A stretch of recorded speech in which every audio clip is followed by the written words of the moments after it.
الحمد للہ نحمده ونستعینه ونستغفره ونؤمن به ونتوکل علیہ ونعوذ باللہ من شرور انفسنا ومن سیئات اعمالنا من يهده الله فلا مضل له ومن يضلل فلا هادي له ونشهد ان لا اله الا الله وحده لا شريك له ونشهد ان سيدنا ومولانا محمدا عبده ورسوله ارسله بالحق بشيرا ونذيرا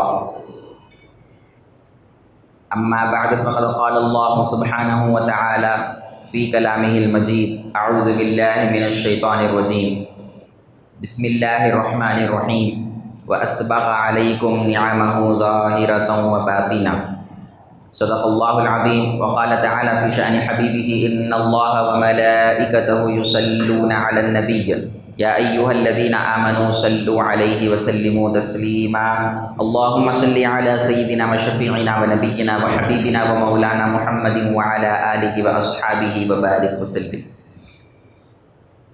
السلام علیکم ورحمۃ اللہ تعالی وبرکاتہ. بزرگان محترم،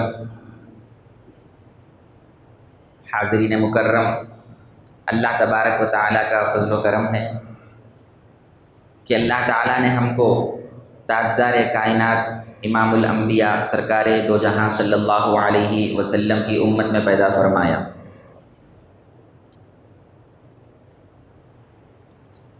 اللہ نے ہم کو آج تک زندہ رکھا،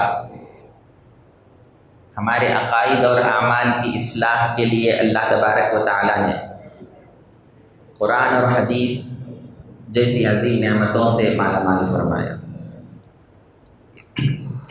اور آج جمعہ کے دن اللہ تبارک و تعالیٰ نے اپنے دین کی کچھ باتیں سننے اور سنانے کے لیے اور اس کی عبادت کرنے کے لیے اللہ تعالیٰ نے ہم سب کو اپنے گھر میں یہاں پر جمع فرمایا. انتہائی اہم موضوع پر گفتگو کرنے کا آج ارادہ ہے، لہٰذا آپ حضرات سے امید کرتا ہوں کہ آپ توجہ کے ساتھ سماعت فرمائیں گے. اللہ تبارک و تعالیٰ نے انسان کو 3 چیزیں عطا فرمائی. انسان کے اپنے اندر انسان کو 3 چیزیں اللہ نے عطا فرمائی. باہر تو کئی ساری چیزیں ہیں، اس کو ہم شمار نہیں کر سکتے، باہر کی چیزوں کا تذکرہ نہیں کر رہا. ہمارے اپنی ذات میں اللہ نے ہم کو 3 چیزیں عطا فرمائی ہے. ایک ہمارا نفس ہے، ایک ہمارا دل ہے، ایک ہماری روح ہے. انسان نہ نفس ہے، نہ دل ہے، نہ روح ہے. انسان کو یہ 3 چیزیں اللہ دیا. اب ہمارے دین جو حضور نبی اکرم صلی اللہ علیہ وسلم لے کر آئے، جو تمام انبیاء لے کر آئے، وہ دین کو ہم اس دین کو ہم کس کے اوپر چڑھائیں گے، کس کے اوپر اپلائی کریں گے، کس کو اس دین کا تابع بنائیں گے. ہمارا صرف نفس دین کے تابع ہونا چاہیے، یا صرف قلب دین کے تابع ہونا چاہیے، یا صرف روح دین کے تابع ہونا چاہیے، یا تینوں ایک ساتھ دین کے تابع ہونا چاہیے؟ یہ ایک سوال ہے. ہمارا صرف جسم دین کے تابع ہو، قلب اور روح سے کوئی تعلق نہیں، یا صرف قلب دین کے تابع ہو، جسم اور روح سے کوئی تعلق نہیں، یا صرف روح دین کے تابع ہو، قلب اور جسم سے کوئی تعلق نہیں، ایسا ہے؟ یا پھر جسم، قلب اور روح تینوں کے ساتھ ہم کو دین کے تابع ہونا ہے؟ تو اسلام یہ کہتا ہے، اللہ تبارک و تعالیٰ نے جب ہم کو 3 چیزیں دیے، ایک ہمارا جسم ہے جس کو ہم نفس بھی کہہ سکتے ہیں، ایک ہمارا دل ہے، ایک ہماری روح ہے، تو اللہ یہ چاہتا ہے، اسلام کا مزاج اور اسلام کا منشا یہ ہے کہ انسان ان تینوں کے ذریعے دین کی تابع داری کرے، دین کے تابع ہو جائے، ان تینوں کو دین کے تابع کر دے. بعض لوگ ایسے ہیں جو جسم کو دین کے تابع کرتے ہیں، جسم کو عبادت میں لگاتے ہیں، جسم کو اللہ کی راہ میں لگاتے ہیں، لیکن قلب اور روح سے کوئی تعلق نہیں. اب 2 الفاظ ہم کو ملتے ہیں، ایک ظاہر، ایک باطن. ظاہر کا معنی جو ہم کو نظر آتا ہے، جیسے ہمارا جسم ہے، ہمارا جسم ظاہر ہے، ہم کو نظر آتا ہے۔ باطن کا کیا معنی؟ چھپی ہوئی چیز۔ کیا معنی ہے باطن کا؟ چھپی ہوئی چیز۔ ہمارا دل باطن ہے، دل نظر نہیں آتا۔ ہماری روح باطن ہے، روح نظر نہیں آتی۔ تو آپ ایسے سمجھیے اللہ نے ہم کو ایک ظاہر دیا، ایک باطن دیا۔ اللہ نے ہم کو ایک ظاہر دیا اور ایک باطن دیا۔ ظاہر کو بھی دین کے تابع کرنا ہے، باطن کو بھی دین کے تابع کرنا ہے۔ ظاہر کو دین کے تابع کر کے باطن کو چھوڑنے والا بھی حقیقت میں ایمان والا نہیں، اور باطن کو دین کے تابع کر کے ظاہر کو دین سے الگ کرنے والا بھی حقیقت میں ایمان والا نہیں۔ ایمان والا اس وقت بندہ کہلائے گا جب ظاہر اور باطن، جسم اور قلب دونوں کے ذریعے بندہ دین کے تابع ہو جائے۔ ظاہر بھی اس کا اللہ کی عبادت میں رہے، اس کا باطن بھی اللہ کی عبادت میں رہے۔ ظاہر بھی اللہ کی اطاعت، اس کے رسول کی اطاعت میں رہے، اس کا باطن بھی اللہ اس کے رسول کی اطاعت میں رہے۔ ظاہر بھی مسلمان رہے، اس کا باطن بھی مسلمان رہے، اس کو کہتے ہیں یہ حقیقت میں ایمان والا۔ اب ہمارے دین کے اندر اہمیت کس کی ہے؟ ظاہر کی ہے یا باطن کی ہے؟ ذرا اس پر غور کر کے دیکھنے کی کوشش کرتے ہیں۔ جو چیز زیادہ اہمیت کی حامل رہتی ہے اس پر محنت بھی اتنا زیادہ کرنا پڑتا ہے دوستو۔ جو چیز زیادہ فضیلت والی ہے، زیادہ امپورٹنس دینے والی ہے، زیادہ اہمیت والی کوئی چیز ہے تو بندہ اس کے پیچھے محنت بھی اتنی زیادہ کرنا پڑتا نہیں پڑتا۔ جو چیز کی اہمیت کم ہے دوسرے چیز کے مقابلے میں، اس کے پیچھے بندہ زیادہ محنت کر رہا ہے، اور جس چیز کی اہمیت زیادہ ہے اللہ کے پاس بندہ اس کے پیچھے محنت کم کر رہا ہے، تو یہ عقل میں آنے والی بات نہیں ہے، یہ بے وقوفوں کا کام ہے۔ بے وقوف کو تمیز نہیں ہوتی اچھے اور برے، بے وقوف کو تمیز نہیں ہوتی زیادہ اہمیت کی چیز کیا ہے، کم اہمیت کی چیز کیا ہے۔ اسی لیے بے وقوف جو آدمی ہوتا ہے وہ کیا کرتا ہے؟ کم اہمیت والی چیز پہ زیادہ محنت کرتا ہے، زیادہ اہمیت کے والی چیز پہ کم محنت کرتا ہے۔ اب ہمارا حال ایسے ہی ہو گیا، الا ماشاء اللہ۔ اللہ تعالیٰ ایک ظاہر دیا اور ایک باطن دیا۔ ہمارے دین کا اگر ہم جائزہ لے کر دیکھیں، دین کا اگر ہم جائزہ لے کر دیکھیں، دین کو اگر 100 حصوں میں تقسیم کریں، دین کو اگر ہم 100 حصوں میں تقسیم کریں، 95% ہمارا دین باطن کی طرف توجہ دلاتا ہے، بلکہ اور اس کے آگے بڑھ کے 98 اور 99% پہ اگر ہم بولے تو کوئی غلط بات نہیں ہے۔ صرف 4 یا 5% ہمارا دین جو ہے ظاہر سے تعلق رکھتا ہے، باقی 95% ہمارا جو دین ہے وہ بندے سے مطالبہ کرتا ہے باطن کی طرف توجہ کرنے کا۔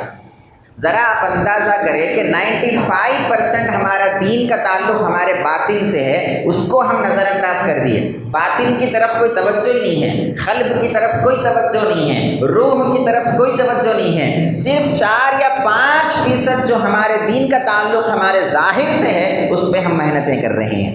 تو آپ اندازہ کیجئے 100% میں سے 5% پہ زیادہ محنت کر رہے ہیں اور 95% پر کوئی توجہ بھی نہیں ہے، تو یہ عقل مندی کا کام ہے یا بے وقوفی کا کام ہے؟ عقل مند کیا کرتا ہے؟ 95% پر زیادہ توجہ دیتا ہے، اس پر زیادہ محنت کرتا ہے، 5% پر تھوڑی سی محنت کم بھی ہو تو کوئی مسئلہ نہیں ہے۔ اب دیکھیے ہمارا دین 95% کیسے باطن کی طرف توجہ دلاتا ہے اور صرف 4 یا 5% کیسے ظاہر کی طرف توجہ دلاتا ہے، ذرا وہ غور کیجئے۔ ہمارے دین کے اندر 5 اصول ہیں، دین کے 5 اصول ہیں۔ کتنے اصول ہیں دین کے؟ ان 5 اصول کو ملا کر ہمارا دین مکمل ہوتا ہے۔ اگر ان 5 اصول میں سے ایک کو بھی اگر ہم خارج کر دیں گے، ایک کو بھی اگر اگنور کر دیں گے، ایک کو بھی اگر چھوڑ دیں گے تو ہمارا دین مکمل نہیں ہوتا۔ کیا ہے وہ 5 اصول ہمارے دین کے؟ پہلا اصول ہے اسلام، بولیے اسلام۔ دوسرا اصول ہے ایمان، کیا ہے؟ ایمان۔ تیسرا اصول ہے ہمارے دین کا احسان، کیا ہے؟ بولیے احسان۔ چوتھا اصول ہے تقویٰ، اور 5واں اصول ہے توحید۔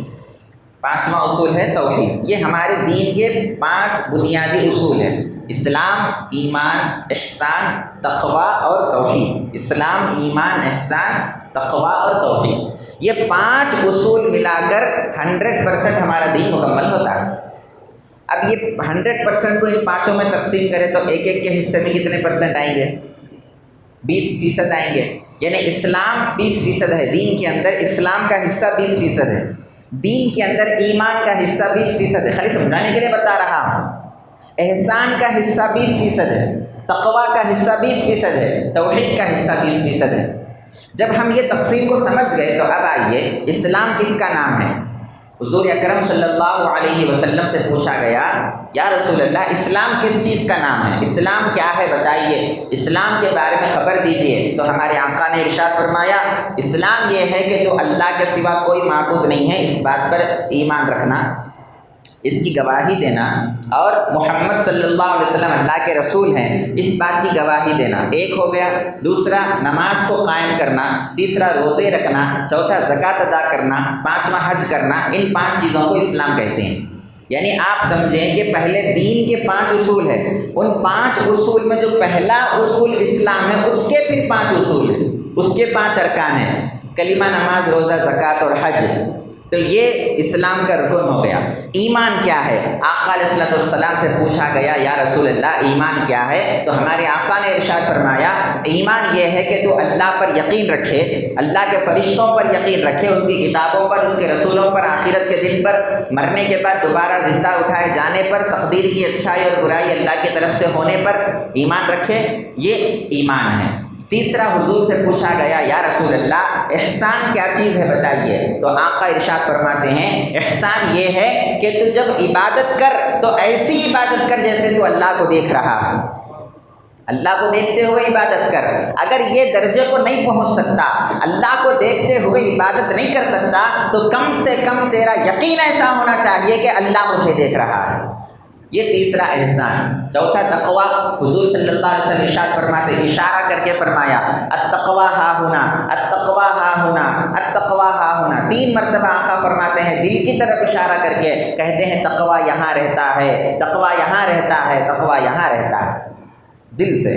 اور توحید، توحید کا معنی اللہ کو ایک جاننا، اللہ کو ایک دیکھنا، اللہ کو ایک ماننا، اللہ کو ایک سمجھنا، اللہ کو ایک دیکھنا، اللہ کو ایک پانا، یہ سب کا تعلق خلق سے ہے۔ تو آپ بتائیے ہمارے 5 اصول جو دین کے اندر ہے، اسلام، ایمان، احسان، تقویٰ اور توحید، اس میں سے جو دوسرا اصول ایمان ہے، کلیتاً ایمان کا تعلق ہمارے خلق سے ہے، ہمارے ظاہر سے ایمان کا کوئی لینا دینا نہیں، ہمارے ظاہر سے، ہمارے جسم سے ایمان کا کوئی لینا دینا نہیں ہے۔ ایمان مکمل ہمارے قلب میں رہنے والی چیز ہے، ٹھیک ہے۔ اس کے بعد احسان آ گیا۔ احسان کے بارے میں آقا کیا فرمائے؟ اللہ کو دیکھتے ہوئے عبادت کرنا احسان ہے۔ بولے تو اللہ کو دیکھنا جسم سے ہوتا یا قلب سے ہوتا؟ بولیے، اللہ کو کوئی جسم سے آج تک دیکھا سوائے حضور صلی اللہ علیہ وسلم کے، اور کوئی اللہ کو جسم سے نہیں دیکھا۔ یہ صرف حضور کی خصوصیت تھی جو آپ معراج پر تشریف لے گئے، اپنے جسم کی آنکھوں سے اپنے پروردگار کا مشاہدہ کیے۔ حضور کے علاوہ بڑے بڑے انبیاء ہوں، بڑے بڑے اولیاء ہوں، بڑے بڑے ایمان والے ہوں، کوئی بھی ہو، اللہ کا دیدار جب کرتا ہے تو اپنے سر کی آنکھوں سے، جسم کی آنکھوں سے نہیں کرتا، اپنے دل سے دیکھتا ہے۔ تو احسان کا تعلق بھی باطن سے ہے۔ آپ کو کچھ سمجھ میں آ رہی نا میں کیا بات بتا رہا ہوں؟ میں آپ کو یہ بات بتانا چاہتا ہوں، اسلام کے 5 اصول میں سے پہلا اصول جو اسلام ہے، تھوڑی دیر کے لیے اس کو بازو رکھ دے، باقی کے 4 اصول پر ہم ڈسکس کر رہے ہیں۔ 4 اصول جو ہے، دوسرا اصول ہمارے دین کے اندر ہے ایمان۔ ایمان ہوتا ہے باطن میں، ظاہر میں ایمان نظر نہیں آتا۔ احسان کیا ہے؟ اللہ کو دیکھنا، وہ بھی باطن سے ہوتا ہے، ظاہر سے اللہ نظر نہیں آتا، یعنی ایمان کا تعلق بھی باطن سے ہے، احسان کا تعلق بھی باطن سے ہے۔ چوتھا ہے تقویٰ۔ تقویٰ کے بارے میں حضور پہلے ہی بول دیے، تقویٰ دل میں ہوتا، تو تقویٰ کا تعلق بھی کس سے ہے؟ باطن سے ہے یا ظاہر سے ہے؟ باطن سے ہے۔ توحید کا معنی اللہ کو ایک جاننا، جاننا کس سے ہوتا؟ ظاہر سے جانتے یا باطن سے جانتے؟ جانتے دل سے۔ اللہ کو ایک دیکھنا، اللہ کو ایک پانا، اللہ کو ایک سمجھنا، اللہ کو ایک جاننا، یہ سب کا تعلق دل سے ہے۔ تو پتہ چلا کہ اسلام کے 5 اصول ہے، دین کے 5 اصول ہے، اسلام، ایمان، احسان، تقویٰ اور توحید۔ ان 5 اصول میں سے پہلا ایک اصل چھوڑ کر باقی کے جو 4 اصول ہے، ایمان، احسان، تقویٰ اور توحید، ان 4 اصولوں کا تعلق 100% ہمارے باطن سے ہے، ظاہر سے نہیں۔ یعنی آپ ٹوٹالٹی میں اگر دیکھیں، کلیت میں اگر دیکھیں، ان 5 میں 20% آپ تقسیم کر دیے تو ایک اسلام کا 20% ہٹا دو، باقی کا 80% دین ہمارا باطن سے تعلق رکھتا ہے۔ ثابت ہو گیا ہوں 80% دین مکمل طور پر باطن سے تعلق رکھنے والا ہے، ظاہر سے کوئی لینا دینا ہی نہیں ہے۔ اب آئیے وہ جو ایک اصول بچ گیا اسلام، اس پہ بھی ذرا غور کر کے دیکھیں گے، اس کو بھی تجزیہ کر کے انالیسس کر کے دیکھیں گے کہ وہ جو 20% اسلام بچ گیا ہے، کیا اس 20% اسلام میں باطن کا کوئی لینا دینا ہے؟ اب آئیے اس اسلام کے حصے کی طرف آئیے۔ اسلام کے اندر بھی 5 اصول آقا بتائے، 5 ارکان بتائے۔ بنی الاسلام علی 5، اسلام کی بنیاد 5 چیزوں پر رکھی گئی ہے۔ اسلام کی بلڈنگ 5 پلروں پر ٹھہری ہوئی ہے۔ اسلام کی عمارت 5 ارکان پر ٹھہری ہوئی ہے۔ شہادتی اللہ الہ الا اللہ وان محمد رسول اللہ، یہ گواہی دینا کہ اللہ کے سوا کوئی معبود نہیں اور محمد عربی صلی اللہ علیہ وسلم اللہ کے رسول ہے، اور نماز کو قائم کرنا، روزے رکھنا، زکوٰۃ ادا کرنا اور اللہ کے گھر کا طواف کرنا، یہ 5 چیزوں کا نام اسلام ہے۔ اب آئیے ان 5 چیزوں میں سے بھی پہلا جو رکن ہے گواہی دینا، گواہی انسان دل سے دیتا یا زبان سے دیتا، جسم سے دیتا؟ گواہی پہلے انسان کے دل کے اندر آتی ہے، انسان پہلے اس کے دل کے اندر اس بات کو سچا سمجھتا ہے تبھی تو زبان سے ادا کرتا ہے۔ میرے دل کے اندر خود ایک بات کو میں سچا نہیں سمجھ رہا تو زبان سے کیسے میں گواہی دے سکتا ہوں؟ میرے دل کے اندر خود اس بات کا یقین نہیں ہے تو میں زبان سے بولوں گا کیا؟ میں گواہی دے رہا ہوں اس چیز کی۔ گواہی دینے کے لیے پہلے دل کے اندر خود تصدیق ہونا، دل کے اندر خود مجھے یقین ہونا۔ تو کیا پتہ چلا؟ دین کے 5 اصول میں سے 4 اصول تو مکمل طور پر باطن سے تعلق رکھنے والے ہیں، ظاہر کا کوئی لینا دینا نہیں۔ ہاں اسلام جو پہلا اصول ہے اس کے اندر ظاہر کا لینا دینا تھا، لیکن اس میں بھی اگر ہم غور کرنے کی کوشش کریں گے تو اس کے بھی 5 ارکان ہیں۔ ان 5 ارکان میں سے بھی پہلا ارکان جو کلمہ طیبہ ہے، کلمہ طیبہ کا تعلق ہمارے باطن سے۔ کلمہ طیبہ کے 2 شرط ہیں۔ کتنے شرط ہیں؟ بولیے 2 شرط ہے۔ کیا کیا 2 شرط ہے؟ ایک کلمہ پڑھنے والے کو یہ 2 شرط پہ عمل کرنا ضروری ہے۔ جب تک وہ ان 2 شرائط پہ عمل نہیں کرے گا وہ بندہ مسلمان نہیں ہو سکتا۔ مسلمان بننے کے لیے کلمہ پڑھنے کے لیے ان 2 شرائط پہ عمل کرنا ضروری ہے۔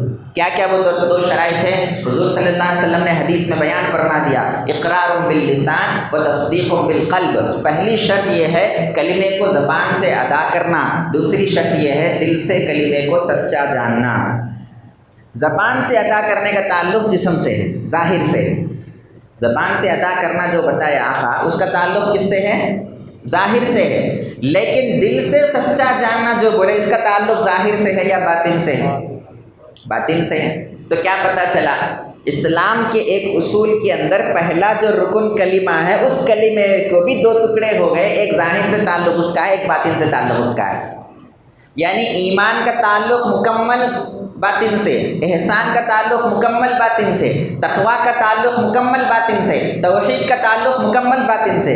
چلو بھائی پہلا جو اصول اسلام ہے اس کا ایک کا تعلق یعنی 20% جو بچ گیا، اس 20% کا تعلق تو بھی ظاہر سے ہے اگر سمجھیں گے تو اس 20% کے اندر بھی جو پہلا رکن کلمہ ہے اس کا 50% تعلق باطن سے، 50% تعلق ظاہر سے۔ کلمے کے اندر ظاہر سے بولنا ہے زبان سے اور باطن سے اس کلمے کو سچا جاننا ہے، تصدیق کرنا ہے۔ اب آئیے دوسرا رکن کون سا ہے ہمارا اسلام کے اندر؟ بولیے کون سا رکن ہے دوسرا؟ نماز ہے۔ آواز ہی نہیں آ رہی، کیا بات؟ معلوم ہے تو آواز آتی۔ بولو اسلام کا دوسرا رکن کون سا ہے؟ نماز ہے۔ یا شرمانا نہیں، یا مسجد میں آ کے یہ کیا بھائی ہم یہ عمر کو پہنچ کے ہم آپ کو یہ سوال کر رہے گا، نہیں، بولنے سے معلوم ہوتا۔ دوسرا رکن ہمارا ہے اسلام کے اندر کون سا؟ نماز۔ اب نماز کا تعلق ظاہر سے ہے، سمجھیں گے تھوڑی دیر کے لیے۔ تو اب کیا ہو گیا دیکھیے، نماز کے بھی 2 پہلو ہیں۔ نماز کے بھی جیسا ایک سکے کے 2 پہلو ہوتے ایسے ہی نماز کے بھی 2 پہلو ہے۔ ایک نماز کا ظاہر ہے، ایک نماز کا باطن ہے۔ نماز کا ظاہر کیا ہے؟ آپ نے وضو بنا لیا، ابھی آپ وضو بنا کے آئے، آپ کے کپڑے پاک ہے، جس جگہ پر نماز پڑھنے کے لیے آئے ہیں وہ جگہ پاک ہے، نماز کا وقت بھی ہو گیا، نماز کی نیت بھی کر رہے ہیں، قبلے کی طرف ہمارا چہرہ بھی ہو گیا، یہ سب کیا ہے؟ نماز کا ظاہر ہے۔ پھر آپ تکبیر تحریمہ پڑھے، اللہ اکبر کہہ کر آپ رکعت باندھے، اس کے بعد ثنا ہو گئی، تعوذ اور تسمیہ ہو گیا، سورہ فاتحہ ہو گیا، ضم سورہ پڑھ لیے، رکوع میں چلے گئے، رکوع کی تسبیح ہو گئی۔ یہ تمام جو آپ ایکٹیویٹی کر رہے نا، رکعت باندھنے سے لے کر سلام پھیرنے تک جو ہماری حرکت ہو رہی ہے اس کا تعلق ظاہر سے ہے۔ اس کا تعلق کس سے ہے؟ ظاہر سے ہے، لیکن نماز اس کا نام نہیں ہے۔ یہ نماز کا صرف ایک ظاہری پہلو ہے۔ یہ نماز تو چھوٹا بچہ بھی پڑھتا، 6-7 سال کے بچے کو بھی سکھا دو، وہ بچہ بھی یہی نماز پڑھتا جو ہم 60-70 سال کے ہو کے بھی وہی نماز پڑھ رہے۔ تو وہ بچے کی نماز میں ہماری نماز میں کیا فرق ہے؟ اب صبح مدرسے کو بھیجتے نہیں بھیجتے، آپ لوگ بھیج رہے نہیں بھیج رہے؟ اس مسجد میں اپنے بچوں کو فجر کے بعد بھیج رہے نا؟ نہیں بھیج رہے تو بھیجنا شروع کیجیے۔ فجر کے بعد اس مسجد میں روزانہ مدرسہ چل رہا ہے، یہاں پر آپ اپنے بچوں کو تعلیم حاصل کرنے کے لیے بھیجیے۔ اب بچہ تعلیم حاصل کرنے کے لیے آیا مدرسے میں اس کو سکھایا جا رہا ہے، دیکھو بیٹا رکعت ایسے باندھنا، ہاتھ ایسے باندھنا، ناف کے نیچے رکعت باندھنا، پہلے ثنا پڑھنا، یہ ثنا ہے، پھر جو ہے سورہ فاتحہ پڑھنا، یہ سورہ فاتحہ۔ بچے کو رٹا رہے۔ اب بچہ جیسا استاد رٹایا، جیسا استاد بتایا، بچہ بالکل ویسے ہی نماز پڑھ رہا ہے۔ نابالغ لڑکا ہے، 8-9 سال 10 سال کا لڑکا ہے، لیکن نماز ہو بہو ویسے ہی پڑھ رہا ہے۔ اور ہم بالغ ہو کے اتنی عمر کو پہنچ کے 20-25 سال 30 سال 50 سال 60 سال کے ہو کے بھی ہماری نماز وہی کی وہی نماز ہے جو اس نابالغ بچے کی نماز ہے۔ اس کی نماز اور ہماری نماز میں کیا فرق ہے؟ پتہ چلا کہ ظاہری اعتبار سے تو کوئی فرق نہیں، ظاہری اعتبار سے تو کوئی فرق نہیں۔ فرق کہاں پڑے گا؟ ہاں، فرق باطن میں پڑے گا۔ فرق باطن میں کیسے پڑے گا؟ حضور صلی اللہ علیہ وسلم ارشاد فرماتے ہیں لا صلاۃ الا بحضور القلب۔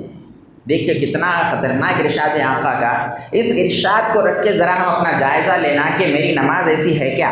آقا کیا فرما رہے؟ لا صلاۃ الا بحضور القلب، دل کے حضور کے علاوہ، دل کے حاضر ہونے کے علاوہ، دل کی یکسوئی کے علاوہ جو نماز پڑھتا ہے اس کی نماز کوئی نماز ہی نہیں ہے، یعنی وہ چھوٹے بچے کی نماز ہے۔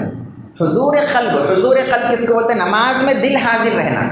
اب آپ سچی بتاؤ، اپنے دل پہ ہاتھ رکھ کے اپنے آپ کو بول لو، دوسرے کو بولنے کی ضرورت نہیں، دوسرے کو دیکھنے کی ضرورت نہیں، اپنے دل پہ ہاتھ رکھ کے آنکھ بند کر لیجیے ایک لمحے کے لیے اور ذرا سوچئے میں جتنی نمازیں پڑھ رہا ہوں کیا میری ان نمازوں میں میرا دل نماز میں حاضر ہے کیا؟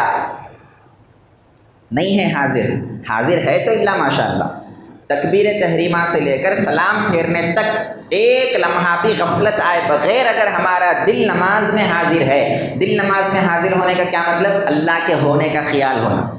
میں کس کے بارگاہ میں ٹھہرا ہوا ہوں، میں کس کے سامنے ٹھہرا ہوا ہوں، کون سی ہستی میرے سامنے ٹھہری ہوئی ہے، میں کس پروردگار کے سامنے ٹھہرنے کی جرت کر رہا ہوں۔ ہمیشہ رکعت باندھنے سے لے کر سلام پھیرنے تک فقط مولا ہی مولا کے تصور میں رہنا، اس کو کہتے ہیں ہمارا دل نماز کے اندر کم سے کم ہے۔ یہ آگے اور معنی ہے دل کا حاضر کیسا کرنا، بڑے بڑے معانی اور ہے، بنیادی معنی اور کم سے کم اتنا ہونا کہ مولا کے دیکھنے کا خیال آنا۔ امام حسین علیہ السلام کے صاحبزادے امام زین العابدین علیہ السلام، ان کا عالم یہ ہوتا تھا، امام زین العابدین کا، ہمارے سرکار ہے، ہمارے آقا ہے، ہمارے آقا کے گھر والے ہیں، ہمارا ایمان، ہمارا احسان، ہمارا تقویٰ، ہمارا توحید، سب کچھ آقا کے گھر والوں کے قدموں کی بھوک کا تصدق ہے۔ ہماری نمازیں، ہماری عبادتیں، سب کچھ اہل بیت اطہار کے در کی خیرات ہے۔ امام زین العابدین کا حال کیا تھا دیکھیے، جب کبھی نماز کا وقت آتا اور نماز کے لیے ٹھہرتے تو اتنا روتے کہ ان کو دیکھنے والے رونے لگ جاتے، اور ان سے پوچھا جاتا کہ اے شہزادے رسول، آپ حضور کے بیٹے ہیں، آپ حضور کے نواسے ہیں، آپ حضور کے نواسے کی اولاد ہیں، آپ کو اس قدر رونے کی کیا ضرورت ہے؟ نماز کے لیے جاتے ہیں تو کیوں اتنا روتے ہیں، دیگر اوقات میں اتنا نہیں روتے؟ حالانکہ دیگر اوقات میں بھی آپ روتے، لیکن نماز کے لیے جب جاتے تو ایسا روتے، ایسا کانپ جاتے، ایسا ہیبت آپ کے قلب کے اوپر طاری ہو جاتی کہ اس کو کوئی الفاظ میں بیان نہیں کر سکتا۔ جیسا کہ ایک مجرم اگر پولیس والے کے سامنے جا رہا ہو، کیسے ڈرتے ہوئے جاتا، کانپتے ہوئے جاتا، ہیبت میں جاتا، پسینے چھوٹ جاتے، پریشان نظر آتا، اس کیفیت کے ساتھ امام زین العابدین علیہ السلام نماز پڑھنے کے لیے جاتے۔ جب لوگوں نے پوچھا کہ اس کیفیت کے ساتھ کیوں آپ نماز کے لیے جاتے ہیں، امام زین العابدین فرماتے ہیں ارے میاں تم کو کیا معلوم میں کس ذات کے سامنے ٹھہرنے کے لیے جا رہا۔ کون ہے؟ رسول اللہ صلی اللہ علیہ وسلم کے بیٹے، ان کے والد کو آقا جنت کا سردار بولے، ان کے والد کو جنت کا سردار بولے، ان کے نانا جان امام الانبیاء ہیں، ان کا کیا حال ہے دیکھیے، نماز کے لیے جا رہے تو ہیبت داری، اور کس لیے پوچھے تو کیا بولے، کس کے سامنے ٹھہرنے کے لیے جا رہا ہوں۔ ایسے بادشاہ کے سامنے، ایسے مالک کے سامنے، ایسے پروردگار کے سامنے میری کیا حیثیت کہ میں اس کے سامنے ٹھہروں؟ لہٰذا اپنے آپ کے اوپر میں رو رہا ہوں۔ تو ذرا آپ اندازہ کیجئے، نماز کے بھی دو پہلو ہو گئے۔ ایک ظاہری نماز ہے، وہ کیا ہے؟ حرکات و سکنات کا نام ہے، جو بچپن سے پریکٹس ہو گئی۔ اب دل کہیں بھی رہو، نماز خود بخود پڑھ لیتا انسان۔ نماز میں دل نہیں بھی لگا تو نماز ہو جاتی۔ کیسا؟ رکعت مان لیے، ثنا پڑھ لیے، رکوع کر لیے۔ اب مقتدیوں کو تو اور آسانی، پھر بھی امام ذرا توجہ میں رہنا پڑتا۔ مقتدیوں کو تو اب پوچھنے کی ضرورت ہے، امام صاحب کب اللہ اکبر بولتے جب چلے آنا رکوع میں، کب اللہ اکبر بولتے جب سجدے میں چلے آنا، کب السلام علیکم ورحمۃ اللہ بولتے سلام پھیر لینا۔ اب اپن کہیں بھی جاؤ، کچھ بھی کرو، اپنے کو نہ رکعت یاد رکھنے کی ضرورت، نہ اپنے کو سورہ یاد رکھنے کی ضرورت، نہ اپنے کو جو ہے کتنے رکعت ہوئے اپنے رکوع کرنا، سجدہ کرنا، یہ یاد رکھنا، سب امام کے اوپر ڈال دیے پر ہے یا نہیں ہے ایسا؟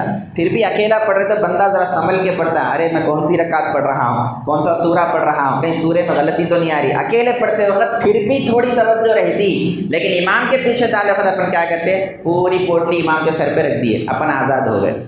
اس کا نام نماز ہے کیا؟ بولو، ہے اس کا نام نماز؟ یہ نماز کا ظاہری حصہ ہے، اس کو چھوڑنا نہیں۔ یہ نماز کا ظاہری حصہ۔ نماز کا باطن کیا ہے؟ حضور فرمائیں جب تو عبادت کر، بخاری شریف کی حدیث ہے، جب تو عبادت کر تو ایسے کر جیسے اللہ کو دیکھ رہا ہے۔ اگر یہ نہیں ہو سکتا تو کم از کم ایسے عبادت کر جیسے اللہ تجھے دیکھ رہا ہے۔ ابو ہریرہ رضی اللہ عنہ روایت کرتے ہیں، عمر بن خطاب رضی اللہ عنہ روایت کرتے ہیں، بخاری میں بھی ہے، مسلم کے اندر بھی ہے، کیا فرما رہے آقا؟ عبادت کر اللہ کی تو ایسے کر، ان تعبد اللہ کأنک تراہ فإن لم تکن تراہ فإنہ یراک، ایسے حال میں اللہ کی عبادت کر، تیرے قلب کی کیفیت ایسی ہونی چاہیے جیسے تو اللہ کو دیکھ رہا ہے۔ اگر یہ نہیں ہو سکتا تو اے بندے کم سے کم اتنا یقین کر نماز کے اندر کہ اللہ تجھے دیکھ رہا ہے۔ اب بخاری مسلم پڑھنے والوں کو یہ یقین ہے، خالی بول لینا نہیں بخاری مسلم، جب یہ آئی حدیث تو اس پہ ایک حدیث پہ لے کے عمل کرنا شروع کر دو صاحب۔ حدیثوں کا ذخیرہ ہونے کی ضرورت نہیں ہے، ایک حدیث مل گئی، اب اس کی فکر میں لگو کہ میں اللہ کو دیکھتے ہوئے کیسے عبادت کرنا، نہیں کر سکتا تو کم سے کم اتنا تو ہو کہ اللہ مجھے دیکھ رہا ہے۔ تو نماز کا باطن کیا ہے؟ اللہ کو دیکھتے ہوئے سمجھنا، اللہ کے دیکھنے کا یقین ہونا، یہ نماز کا باطن۔ اب یہاں پہ بھی شیطان بھٹکایا، شیطان ہے نا ہمارا دشمن، سیدھے راستے پہ رہتا، غلط راستے پہ شیطان نہیں رہتا۔ یاد رکھ لو، شراب خانوں میں شیطان نہیں رہتا، جوا کے اڈوں پہ شیطان نہیں رہتا، زنا خانوں میں شیطان نہیں رہتا، جہاں پر اللہ کی نافرمانی ہوتی وہاں شیطان نہیں رہتا۔ یاد رکھ لیجیے اس بات کو۔ ہم کیا سمجھتے؟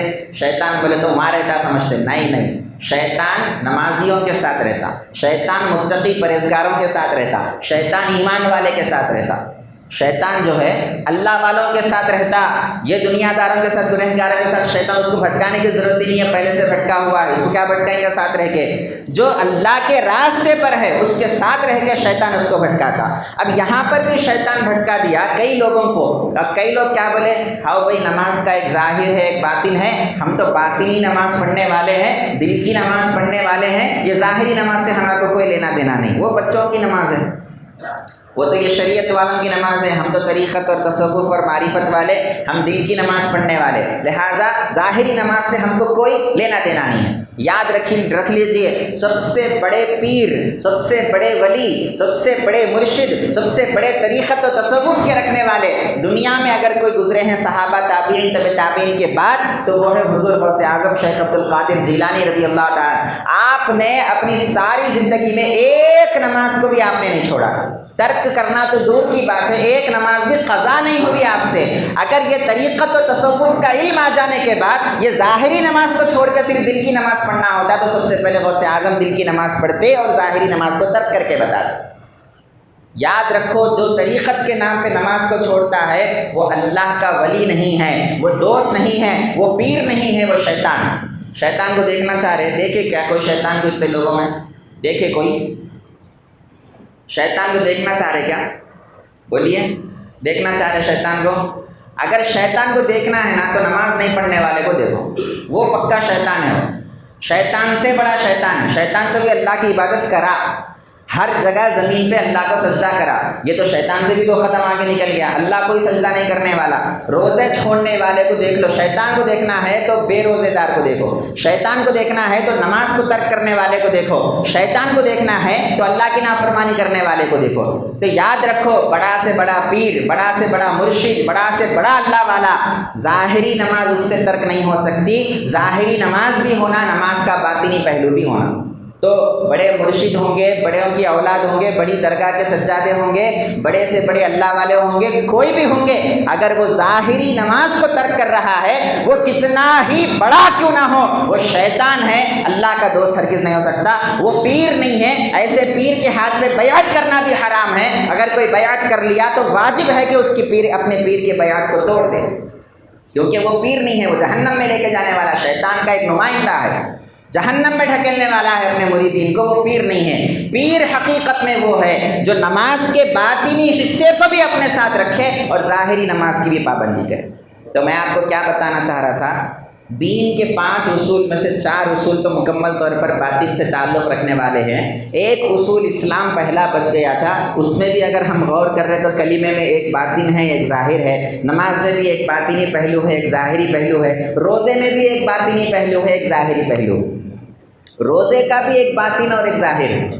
روزے کا ظاہر کیا ہے؟ صبح سحری آپ کر لیے، بھوکے پیاسے رہے، افطار کا وقت آیا، مغرب سورج ڈوب گیا اور افطار کر لیے، دن بھر جو ہے اپنے ازدواجی تعلق سے بچے رہے، کھانے سے بچے رہے، پینے سے بچے رہے۔ ان 3 چیزوں سے بچے رہنے کا نام روزہ ہے، ظاہری روزہ ہے۔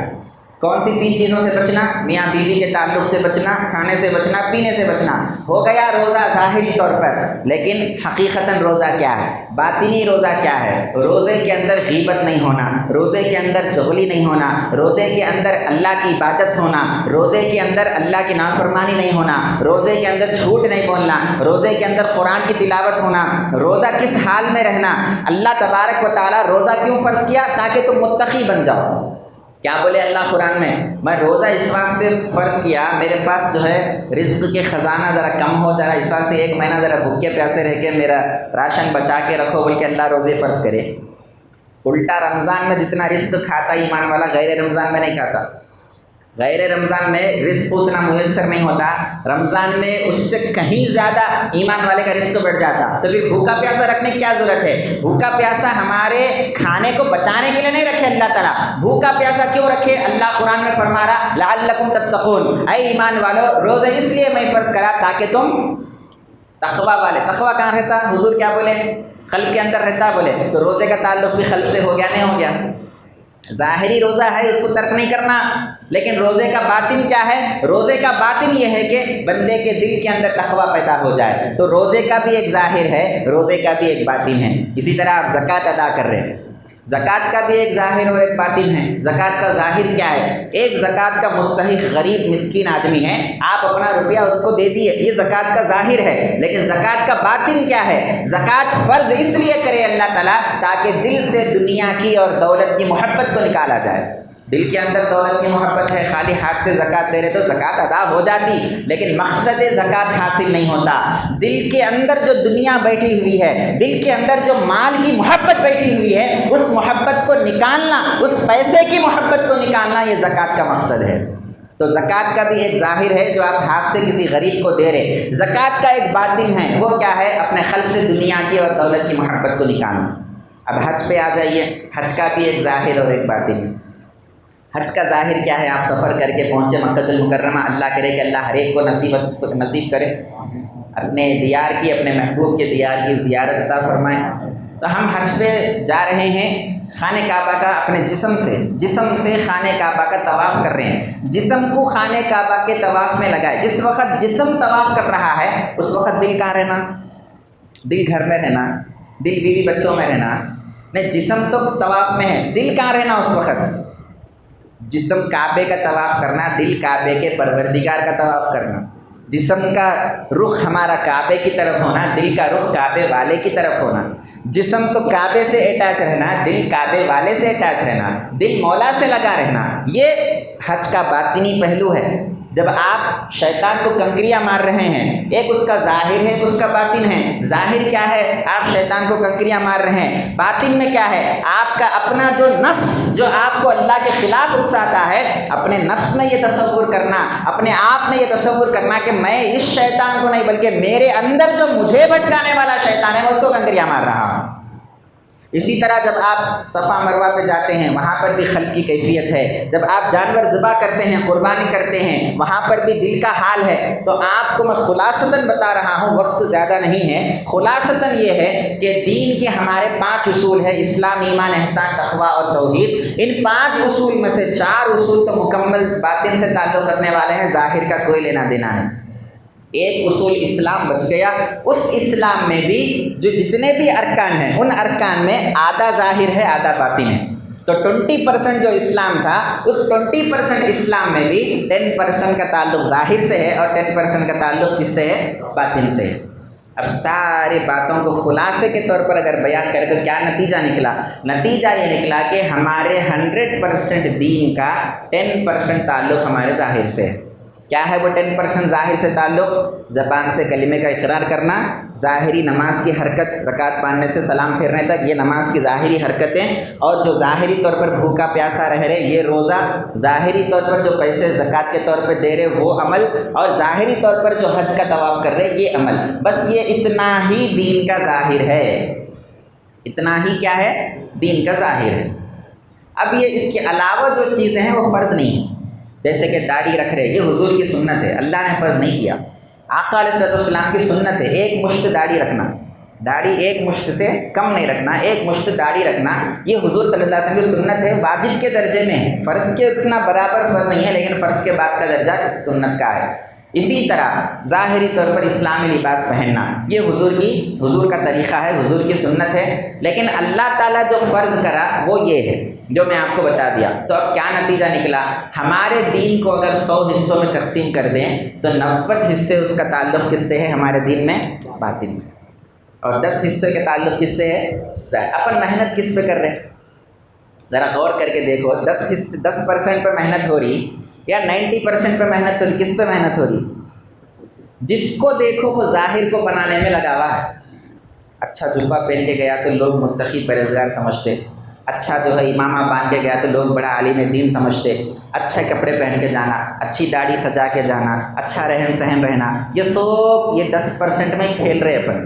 وہ باقی کا 90% جو ہمارے قلب سے تعلق رکھنے والا ہے دین، اس دین کو چھوڑ دیے۔ تو 90% دین کو چھوڑ کے 10% دین کو اختیار کر کے ہم کیا بول رہے ہیں؟ دیندار سمجھ رہے اپنے آپ۔ وہ بھی وہ 10% اختیار کرا سو، اور اس میں بھی نہیں کرنے والے بہت ہیں۔ اب 5 وقت پابندی سے نماز نہیں پڑھنے والے کتنے کی ہے؟ اب اتنے لوگ جمعہ میں حاضر اللہ ماشاء اللہ، آج فجر کی نماز میں اتنے لوگ تھے کیا؟ یہ ایل بی نگر کے ہوں گے نا لوگ پورے، بعض لوگ آئے ہوں گے باہر سے لیکن تقریباً ایل بی نگر کے ہی ہوں گے۔ فجر میں اتنی پبلک تھی کیا؟ نہیں تھی۔ وہ 10% میں سے بھی کئی لوگ عمل نہیں کرنے والے ہیں۔ جیسا کہ گزشتہ اتوار کے جلسے میں میرے والد محترم فرمائے تھے، ہماری اور اللہ کی دوستی کیسے ہو گئی؟ ایک دوست ہوتا خالی باہر کا باہر ملنے کے بھیجاتے تھے، گھر کے اندر داخل نہیں کرتے، دور کا دوست ہے۔ ایک دوست ذری گہری دوستی رہتی تو اس کو ذرا دیوان خانے میں بٹھاتے، چائے پانی پلاتے، بھیجا دیتے، اور ذرا گہرا دوست ہوا تو اندر لے کے جاتے، اندر ہال میں لے کے جاتے، اور گہرا دوست ہوا تو اور اس کو اندر اپنے بیڈ روم تک بھی لے کے جاتے، لے کے جا کے بتاتے دیکھو میرا گھر ایسا ہے۔ تو دوستیوں کے اقسام ہوتے، اسی طرح اللہ کے دوستوں کے بھی اقسام ہیں۔ ایک دوست وہ ہے خالی سال میں 2 مرتبہ دکھتا اللہ کو، عید الفطر میں، عید الاضحیٰ میں۔ ایک دوست وہ ہے جو ہفتے میں ایک بار اللہ کو دکھ رہا، اللہ کے گھر میں آ کے اپنے سر کو اللہ کے سجدے میں رکھ رہا، وہ جمعے کو جمعہ آنے والا ایک دوست ہے۔ ایک دوست وہ ہے جو 5 وقت اللہ کو دکھ رہا ہے، تو یہ بھی ایک قسم کا دوست ہے، سال میں 2 بار آنے والا۔ یہ بھی ایک قسم کا دوست ہے جو ہفتے میں ایک بار آتا ہے۔ یہ بھی ایک قسم کا دوست ہے جو 5 وقت اللہ کے پاس آتا ہے۔ اور ایک دوست ویسا بھی ہوتا ہے جو 24 گھنٹے ہر آن ہمیشہ اللہ تبارک و تعالیٰ کی یاد میں رہتا ہے، وہ ہمیشہ اللہ کی بارگاہ میں حاضر رہتا ہے۔ اب وہ مہمان نہیں، وہ گھر والا بن جاتا ہے۔ اب وہ مہمان نہیں رہا، اب وہ گھر کے اندر والا ہو گیا، گھر والا ہو گیا۔ تو یہ دوستیوں کے اقسام ہیں۔ تو میں آپ کو کیا بتا رہا ہوں، پہلے ہی ہمارے دین کا 90% باطن سے تعلق ہو، اس طرف کوئی توجہ نہیں، لے دے کے 10% جو مسلمان عمل کر رہے ہیں، اس 10% ظاہری دین کے اندر بھی کئی لوگ عمل نہیں کرنے والے۔ اب خلاصہ، اب ہمارا کام کیا ہے؟ اتنا سب سنے آتے پون گھنٹے سے، کام کیا ہے ہمارا؟ کام یہ ہے اس 10% ظاہری دین پر سختی سے عمل کرنا، اس میں کمی نہیں کرنا، اس کے ساتھ ساتھ یہ باطن کی طرف توجہ دینا۔ میں نماز تو پڑھ رہا ہوں، لیکن حضور جو بولے اللہ کو دیکھتے ہوئے نماز پڑھو، وہ کیفیت حاصل نہیں ہو رہی۔ کہاں حاصل ہوتی دیکھنا، کس کی صحبت میں رہنے سے وہ کیفیت حاصل ہوتی؟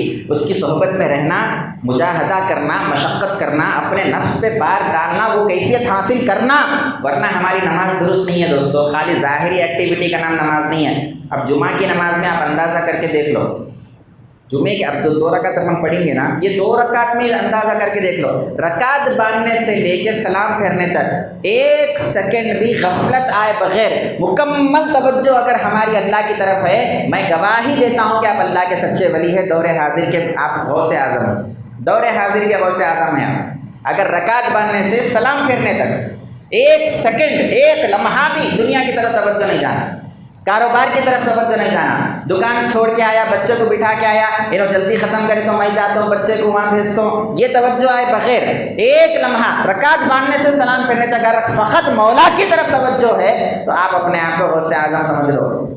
لیکن اگر ایسا نہیں ہے تو پھر سمجھ لو کہ شیطان نماز میں بلا کر بھی ہم کو بھٹکا رہا، نماز میں لا کر بھی غلط راستے پہ لے کے جا رہا۔ کیا کرنا؟ تلاش کرو ایسے لوگوں کی۔ اللہ تعالیٰ کیا فرمائے؟ یا ایھا الذین آمنوا اتقوا اللہ وابتغوا الیہ الوسیلہ، اے لوگو اللہ کا تقوی اختیار کرو اور اللہ کی طرف کون پہنچاتے اس کا راستہ تلاش کرو۔ وابتغوا الیہ الوسیلہ، 6ویں پارے کی آیت، اللہ بول رہے اللہ کی طرف وسیلہ تلاش کرو۔ وسیلے کا کیا مطلب؟ جو آپ کو اللہ تک پہنچائے۔ تو جو آپ کو اللہ تک پہنچاتا ہو ایسے ایک شخص کی تلاش کرو، یہ قرآن حکم دے رہا ہے۔ تو تلاش کیجیے۔ اگر ہماری نماز ویسی نہیں ہے تو ویسی نماز کیسا بننا، ویسی نماز پڑھنے والا کیسا بننا۔ دیکھو اللہ کے بندوں کی کمی نہیں ہے دنیا میں، نہیں ملے تو اللہ سے ہی پوچھ لو۔ اگر آپ کو نہیں ملے ایسے بندے جو آپ کو اللہ تک پہنچا سکتے ہوں، جو آپ کو ایسی نماز پڑھا سکتے ہو کہ ہر وقت نماز میں اللہ ہی کی طرف توجہ ہے، باطن سے آپ کو آشنا کرتے ہوں، دین کا جو 90% حصہ باطن سے تعلق رکھنے والا ہے وہ باطن کی طرف آپ کو لے کر چلتے ہوں، ایسے اگر لوگ ہماری نظروں کو نہیں نظر آتے ہیں تو اللہ ہی سے پوچھ لو، اللہ خود کو خود دلا دیتا۔ اللہ کو ہی بولو، اے اللہ میں ظاہری دین کے ساتھ ساتھ باطنی دین پہ عمل کرنا چاہتا ہوں، نماز تو ظاہراً پڑھ رہا ہوں لیکن نماز کے اندر تیری طرف کوئی توجہ نہیں ہے، روزہ تو ظاہراً رکھ رہا ہوں لیکن باطنی طور پر روزے کا جو مقصد ہے تقویٰ حاصل ہونا، وہ تقویٰ حاصل نہیں ہو رہا، ظاہری طور پر زکوٰۃ و حج تو ادا کر رہا ہوں لیکن ان کا جو باطنی مقصد ہے وہ ہاتھ کو نہیں لگ رہا، ظاہری طور پر کلمہ تو پڑھ رہا ہوں لیکن اس کلمے کا اقرار صرف زبان پر ہے، دل کے اندر اس کلمے کی تصدیق نہیں ہے۔ کیا کروں؟ اے اللہ کسی ایک ایسے ہادی، کسی ایک ایسے رہبر کو بتا دے جس کے طرف میں، جس کی صحبت میں، جس کی خدمتوں میں رہ کر میں اس دین کے باطنی حصے کو لے سکتا ہوں۔ لہٰذا آپ خود تلاش کریں، اگر نہیں ملے آپ کو تلاش کرنے سے تو اللہ کو پوچھیں، اے اللہ تو دکھا دے، گڑ گڑا کے مانگے، جیسا ایک چھوٹا بچہ مانگتا، ضد کرتا، دیے تک نہیں چھوڑتا، ایسا دیے تک مت چھوڑیے اللہ کو، اے اللہ تو بتا کوئی ایسا مرشد، کوئی ایسا رہبر ہونا چاہیے جو میرے باطن کی، میرے قلب کی، میرے روح کی اصلاح کر سکے۔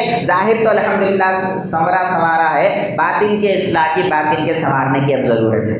لہٰذا صرف آپ کو توجہ دلانے کے لیے میں بھی باطن کی کوئی بات نہیں بولا، صرف توجہ دلانے کے لیے میں آپ کو بتایا کہ دین کے 100 حصوں میں سے 90% دین ہمارا باطن سے تعلق رکھتا ہے دوستو، 10% دین ہمارا صرف ظاہر سے تعلق رکھنے والا ہے۔ اس 10% پہ تو بڑی محنتیں ہو رہی ہے اللہ ماشاء اللہ، مگر وہ 90% جو دین کا باطن ہے اس پر ہماری کوئی محنت نہیں ہو رہی، اس پر ذرا توجہ کرنے کی ضرورت ہے تاکہ جب ہم خبر میں جائیں اور پوچھے فرشتے ما دینو کا، تیرا دین کیا ہے، تو یہ دین کیا ہے کا جواب وہی دے سکتا جو 100% دین پہ عمل کر کے آیا، 90% دین کو چھوڑ کے 10% صرف ظاہری دین کو لے کے وہ ما دینو کا کے جواب میں دین الاسلام جواب دے سکتے نہیں دے سکتے۔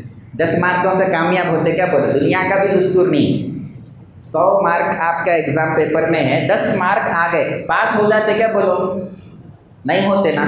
کم سے کم پاس ہونے کے لیے کتنے ہونا، 34 35 جو بھی ہے، کم سے کم ہے وہ، اب کم سے کم میں رہیں گے نہیں، ذرا گریڈ لے کے آئیں گے، فرسٹ پوزیشن لائیں گے نہیں لائیں گے، اول امتیازی ہے، اس کے بعد ذرا نیچے اترے تو اول ہے، پھر دوم ہے، سوم ہے، سوم درجے میں کیوں کوشش کرنا، اول امتیازی A+ آنے کی کوشش کرنا، A+ نہیں آ سکے کم سے کم اول تو آنا، کم سے کم دوم آنا، صبح آخری درجہ ہے۔ لہٰذا خالی 10% مارک رکھ لے کے ہم سمجھ رہے خبر کے ایگزام میں کامیاب ہو جاتے، نہیں ہو سکتے۔ لہٰذا کوشش کیجئے کہ محنت کریں گے باطن کے اوپر، ظاہر پہ چھوڑنا نہیں، سختی سے ظاہر پہ عمل کرنا ہے اور محنت انشاءاللہ توجہ باطن کی طرف دینا ہے۔ اللہ سے دعا کرتا ہوں کہ اللہ تعالیٰ ہمارے ظاہر کی بھی اصلاح فرمائے، ہمارے باطن کی بھی اصلاح فرمائے، ظاہری طور پر بھی دین کا پابند بنائے، باطنی طور پر بھی دین کا پابند بنائے، مکمل دین اختیار کرنے کے اللہ تعالیٰ ہم سب کو اعلیٰ سے اعلیٰ توفیق عطا فرمائے۔ وما علینا الا البلاغ وآخر دعوانا ان الحمد للہ رب العالمین، والسلام علیکم ورحمۃ اللہ وبرکاتہ۔